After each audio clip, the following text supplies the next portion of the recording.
Todos, desde el Grupo Parlamentario Popular estamos muy preocupados por la deriva que ha tomado el presidente Sánchez, el Partido Socialista y Podemos desde el Gobierno de la Nación, porque están en un ataque continuo al Estado de Derecho, una erosión permanente de la Constitución, con dos medidas que han adoptado últimamente que se suman al deterioro institucional que lleva practicando los últimos 4 años. Ahora ha decidido que tiene que hacer leyes a la carta, leyes solo y exclusivamente para defender y atacar en función de afinidades políticas, suprimiendo uno de los principios básicos de lo que es la ley, que es la generalidad, el principio de generalidad y de aplicación para todo el mundo. Lo hemos visto con ese anuncio de la modificación del delito de sedición. Desde luego, es francamente sorprendente que un gobierno decida modificar una ley para beneficiar exclusivamente a quienes han sido condenados por un delito y hacerlo de manera exclusiva por un interés particular partidista, para seguir unos meses más en el Palacio de la Moncloa. Y desde luego es evidente que toda la argumentación que está utilizando el presidente del Gobierno y el Partido Socialista al respecto es una auténtica falsedad. No puede haber armonización con Europa porque es falso. La regulación de la sedición con diferentes nombres en los países europeos pone penas incluso más graves que las que tenemos en España. Otra cosa es que quieran cambiarle el nombre. Y claro, si un delito como el de sedición lo conviertes simplemente en desórdenes públicos, pues lógicamente es cuando están incurriendo en una trampa. Y si al hilo de esto encima tiene consecuencias sobre el delito de malversación, pues evidentemente estamos viendo que están haciendo otra jugada absolutamente inconstitucional, porque estaríamos ante una amnistía encubierta.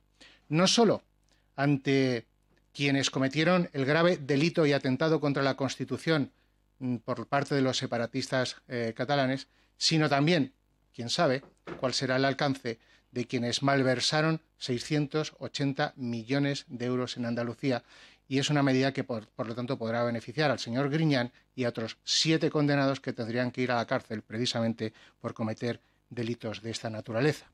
Y ante esto a mí me gustaría saber cuál va a ser la posición del señor Lobato cuando presentemos a debate en esta Cámara la proposición no de ley que hemos registrado. Una proposición no de ley en la que instamos a que la Cámara se manifieste instando al Gobierno de España a que no promueva ni apoye ninguna modificación del Código Penal que suponga derogar o reducir las penas del delito de sedición. Y, por supuesto, ratificar el fundamento de la Constitución española, estableciendo en su artículo 2, de manera que no haya en nuestro marco político espacio para la sedición y la convocatoria de referéndums ilegales. Hace una semana el señor Lobato dijo que no tenía conocimiento de que estuviese en las intenciones del Gobierno promover esta modificación legislativa. Ya la tiene aquí. Bueno, pues a ver qué es lo que va a hacer, porque desde luego ya sabemos que hay varones del Partido Socialista que al parecer están escandalizados y muy preocupados por el daño que electoralmente les puede hacer. Y en esa carrera de hacer leyes a la carta, pues ha decidido hacer otra más, que es aprobar el impuesto que llama de solidaridad a las grandes fortunas, que es el impuesto de patrimonio bis. Y que es una ley de la carta, una ley a la carta en el sentido contrario de la ley de sedición. La ley de sedición la hace para ayudar a sus amigos y en este caso la ley y este impuesto lo hace para atacar a quien Pedro Sánchez considera sus enemigos, que son los ciudadanos de Andalucía y los ciudadanos de Madrid, simplemente porque aquí no gobierna el Partido Socialista. Lo malo de esta ley ya no solo son las consecuencias económicas que pueda tener, no solo es que los ciudadanos vayan a pagar más impuestos, no solo es que vayamos a tener posiblemente una reducción de inversión extranjera, no solo que vaya a producirse una reducción a medio plazo de la recaudación, sino lo que eso significa. Significa un atentado contra la pluralidad política. Significa el que el Partido Popular no pueda desarrollar sus políticas tributarias en las comunidades autónomas. Supone vaciar de contenido las competencias que tenemos los gobiernos regionales. Supone de manera intencionada y consciente adoptar una medida que es inconstitucional. Y lo que es peor, sabiendo que es inconstitucional, la van a adoptar para que dentro de 2 años o 2 años y medio, cuando resuelva el Tribunal Constitucional, sepan que este dinero se va a tener que devolver a todas aquellas personas que lo han pagado. Pero les da igual, es tirar la patada hacia adelante para que el próximo gobierno, presidido por el Partido Popular y presidido por Alberto Núñez Feijóo, sea quien tenga que devolver precisamente esas cantidades. Y este es el escenario que tenemos en estos momentos, que desde luego es muy preocupante.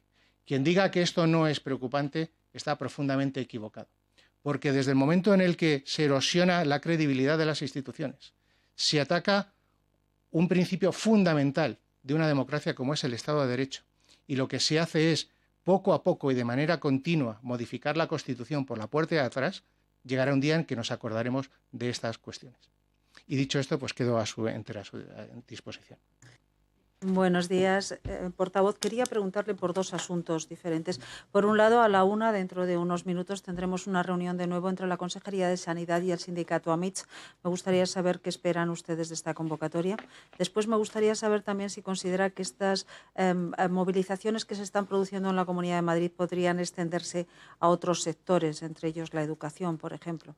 Gracias. Mire, nosotros estamos absolutamente convencidos de que la Consejería está manteniendo una posición absolutamente abierta, razonable y dialogada. De hecho, tengo que recordar que la apertura de los centros de atención continuada no fue un capricho arbitrario por parte de la Consejería de Sanidad. Hubo una idea inicial de abrir un número determinado, después, a la vista de las decisiones y las opiniones de la sociedad madrileña, incluyendo algunas expuestas en esta Cámara, se decidió que había que intentar extender la apertura de los centros de atención continuada. Y en función de eso se hizo una negociación que, les recuerdo, acabó con la firma de un documento, de un compromiso respecto a las condiciones bajo las cuales se iban a abrir esos centros. Por lo tanto, evidentemente, el Gobierno hace esas negociaciones sabiendo cuáles son sus posibilidades, cuáles son sus disponibilidades y, por lo tanto, proponiendo medidas que en un principio parecían razonables porque fueron firmados por todos los sindicatos. Si después se producen determinadas circunstancias y no se cumple ese acuerdo, ustedes comprenderán que el Gobierno de la Comunidad de Madrid no tiene ninguna responsabilidad. A pesar de eso, el Gobierno sigue ofreciendo fórmulas que permitan abrir estos centros de la mejor manera posible. Y en ese sentido tengo que además recordar algo, porque la izquierda está intentando trasladar un mensaje de caos respecto a la sanidad madrileña. Aquí lo único que está en cuestión es la apertura de los centros de atención continuada, que representan una parte muy poco significativa de todos los actos médicos que se realizan en la Comunidad de Madrid. Oiga, todo el mundo sabe que Madrid tiene la mejor sanidad de España. Y no lo decimos nosotros. Cuando el observatorio o el monitor de reputación hospitalaria o sanitaria dice que tenemos 7 de los 11 mejores hospitales de España, eso no es una valoración subjetiva del Gobierno. Eso es una valoración objetiva de los propios profesionales de la sanidad. Cuando una institución internacional establece que Madrid cuenta con 3 de los 100 mejores hospitales del mundo, eso no es una valoración subjetiva del Gobierno. Es algo que se valora por quienes no tienen un interés espurio en valorar la calidad de nuestra sanidad. Cuando resulta que se analizan las listas de espera de la Comunidad de Madrid y se ve que somos, junto al País Vasco, las 2 comunidades autónomas que tenemos un nivel de demora más bajo, con diferencia respecto al resto de las comunidades autónomas, es evidente que no existe un caos en esta región. Por lo tanto, se está intentando hacer de algo muy concreto, muy específico, muy limitado, como son los centros de atención continuada, toda una polémica. Pero no nos extraña, porque al final, es decir, de lo que se trata no es de arreglar un problema concreto, sino de generar una movilización que va mucho más allá de la sanidad. Es un tema puramente político y no se trata de defender una cuestión concreta y determinada, sino de politizar, como vimos claramente en la manifestación. Y sinceramente no creo ni entendería que esto se pudiese extender a otros sectores porque no veo motivo. Yo lo que tampoco entiendo es que esto no se extienda a comunidades autónomas, las movilizaciones sanitarias como Castilla-La Mancha, como Valencia, como Aragón, como Cantabria, como Asturias, donde tienen problemas bastante más serios que los que tiene la Comunidad de Madrid. Y ahí están todos los indicadores sanitarios de calidad, de número de médicos, de nivel asistencial. Miren, hoy mismo, por ejemplo, ha salido publicado Aragón, en el que la consejera de Sanidad ha dicho, porque hay posibles tensiones y huelgas en atención primaria, que cierra la puerta a contratar más médicos. Esta es la fórmula del Partido Socialista. Yo no sé cuál es la que va a proponer el señor Lobato aquí en Madrid, pero el Partido Socialista en Aragón ha dicho que cierra la puerta a contratar más médicos para arreglar el problema que tienen en la atención primaria. Es más, han dicho que para solucionar los problemas que tienen también en sus centros de atención continuada tendrán que recurrir a la, leo literalmente, racionalización de la asistencia o alargamiento de jornada. Bueno, esa es la solución del Partido Socialista. Bueno, pues espero que sean coherentes con lo que defienden las comunidades autónomas donde ellos están gobernando y que, por lo tanto, cuando se sienten quienes escuchen estas cosas a negociar y, sobre todo, quienes desde los grupos parlamentarios de la izquierda quieran valorar lo que se hace aquí, que tengan en cuenta esto a la hora de ser justos, a la hora de realizar sus interpretaciones. Buenos días, portavoz. La portavoz de Vox, Rocío Monasterio, ha deslizado que la comunidad quizás se precipitó al prometer abrir, al corregir el anterior plan de reapertura de las urgencias de atención primaria y anunciar que se iban a abrir todos los centros que previamente habían prestado servicio con equipo completo, médico, enfermera y celador. Me gustaría saber si desde el Partido Popular creen que hubo precipitación en esa decisión al no contar con los efectivos suficientes. En segundo lugar, Más Madrid ha registrado ya la petición de comparecencia del consejero de Transportes y la consejera delegada de Metro porque consideran que boicotearon la asistencia a la manifestación del domingo al no diseñar un plan de movilidad especial como se hace en los grandes eventos en la región. Y en tercer lugar, me gustaría saber el motivo por el que se ceden 2 parcelas a coste cero a promotores privados para construir 2 centros concertados en Valdebebas y en el Sánchez de Vallecas, en un distrito como, por ejemplo, en un barrio, por ejemplo, como Valdebebas, que aún no cuenta con un instituto público. Si les parece que es apropiado ceder suelo privado, o sea, suelo público para iniciativa privada, cuando aún no se ha satisfecho la oferta pública. Gracias. Empezaré por eso. Nos parece absolutamente correcto. Se cumple la ley, se amplifica la libertad de los ciudadanos y además una cosa no es incompatible con la otra. Por lo tanto, no supone que no haya en un momento determinado un instituto público. Por lo tanto, desde ese punto de vista, lo que estamos haciendo es ampliar la oferta que puedan tener los ciudadanos. Respecto a la supuesta improvisación, tengo que insistir, porque hay cosas que siempre se nos olvida cuando hacemos la valoración. Estamos hablando de la apertura de los centros de atención continuada. Y yo tengo que recordar que cuando aquí se anunció previamente que solamente se iba a hacer una apertura parcial, si no recuerdo mal, de 37 centros, todo el mundo le pareció mal.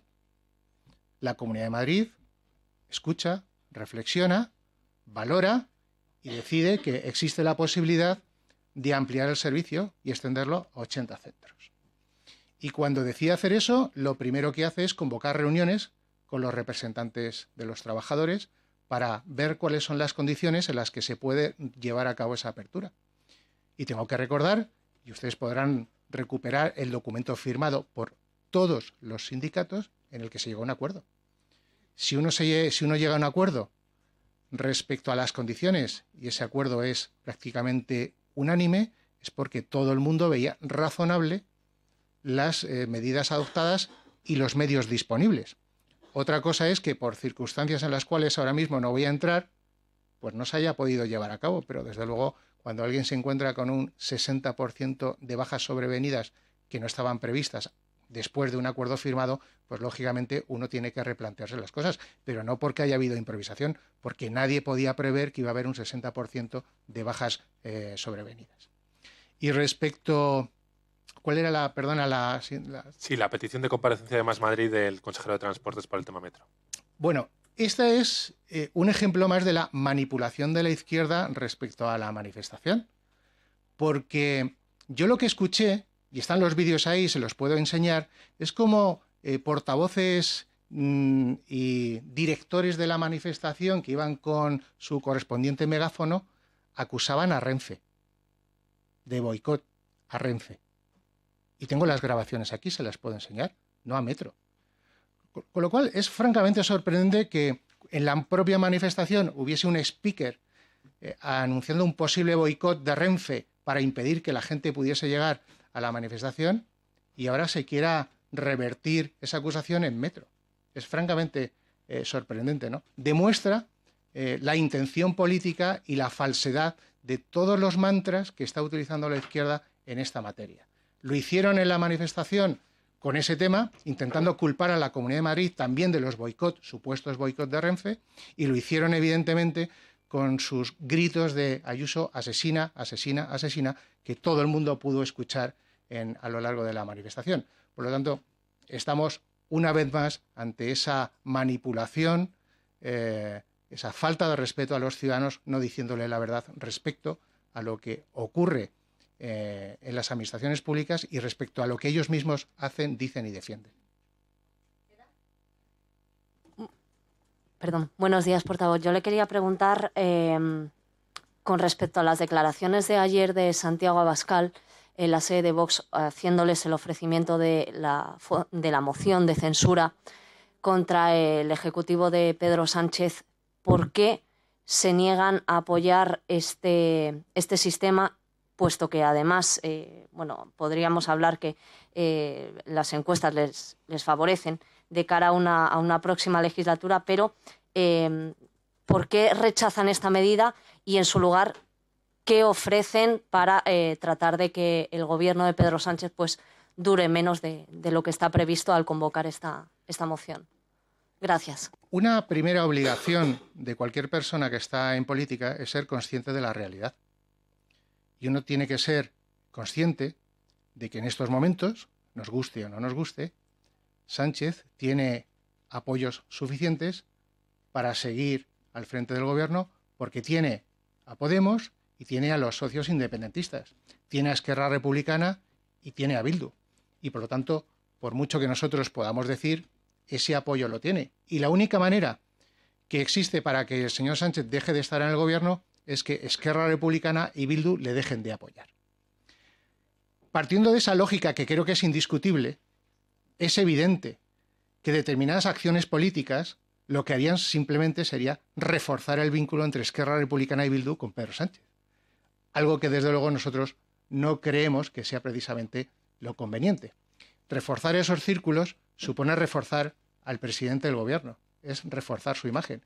Por lo tanto, creo que sería un error ir por determinados caminos. Y nosotros lo que hemos hecho es, como ha sucedido en este Parlamento, es presentar una proposición no de ley para que todo el mundo pueda escuchar un debate respecto al delito de sedición, para que los grupos parlamentarios de la izquierda tengan la oportunidad de demostrar qué es lo que defienden, y especialmente el Partido Socialista en Madrid y en el resto de las comunidades autónomas, para ver si es verdad que defienden los intereses de la Constitución, del Estado de Derecho y en este caso de los madrileños, o simplemente defienden que se hagan leyes a la carta para que quienes han cometido un delito se salgan con la suya, les salga el delito gratis simplemente para que Pedro Sánchez siga en el gobierno. Y como yo estoy absolutamente convencido que los madrileños y el conjunto de los españoles son lo suficientemente inteligentes para entender de qué estamos hablando, creo que determinados actos políticos que pueden llamar mucho la atención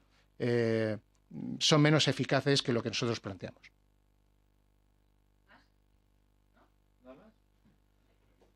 Muchas gracias.